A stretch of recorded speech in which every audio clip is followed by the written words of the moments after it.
Hello everyone, इस video में हम कॉम्बिनेशनल सर्किट और सीक्वेंशियल सर्किट के बारे में पढ़ेंगे। ये बहुत इंपॉर्टेंट है, दोनों ही सर्किट्स डिजिटल इलेक्ट्रॉनिक्स का। तो इन दोनों का डिफरेंसेस समझना ज़रूरी है। ठीक है, तो स्टार्ट करते हैं। तो देखो, कॉम्बिनेशनल सर्किट क्या होता है कि कॉम्बिनेशनल सर्किट एक ऐसा सर्किट है जिसका आउटपुट उसके प्रेजेंट इनपुट पे डिपेंड करता है। अब इसका क्या मतलब हुआ, तो एक एग्जांपल से समझते हैं कि जैसे हम लोग कैलकुलेटर यूज़ करते हैं। तो अगर हमको एडिशन परफॉर्म करना होता है, मान लो दो चीज़ को ऐड करना है, तो हम क्या करते हैं, दो नंबर डालते हैं और फिर वो ऐड करके हमको रिजल्ट बता देता है। इनपुट डाला, आउटपुट आ गया, प्रीवियस कुछ से लेना देना नहीं होता। तो वो चीज़ क्या हो गया, वो एक एग्जाम्पल हो गया कॉम्बिनेशन सर्किट का। इसको डायग्राम से तो ये क्या हो गया कि कॉम्बिनेशन सर्किट है, जो इनपुट दिया उस अकॉर्डिंग ये आउटपुट दिया। क्लियर।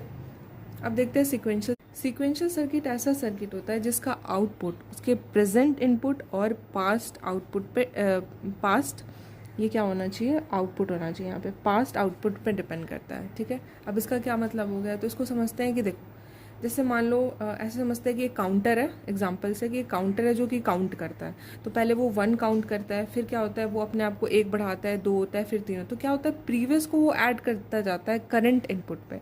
तो वो एक एग्जांपल हुआ सीक्वेंशियल सर्किट का। ठीक है, यहाँ पे क्या है, जैसे ये क्या है कि ये एक क्या है, कॉम्बिनेशनल सर्किट में ही अगर एक मेमोरी एलिमेंट लगा देते हैं तो वो मेरा क्या हो जाएगा, सीक्वेंशियल सर्किट हो जाएगा। यानी आउटपुट भी क्या होगा, एज एन इनपुट की तरह काम करेगा, जो प्रीवियस आउटपुट होगा। ठीक है, दूसरा पॉइंट क्या है कि इसमें कोई सा भी मेमोरी नहीं होता।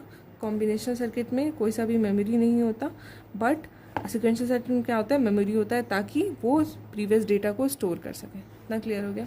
तीसरा क्या है, यहाँ पे कोई सा भी फीडबैक वाला कहानी नहीं होता। फीडबैक मतलब आउटपुट से इनपुट आ रहा है, नहीं।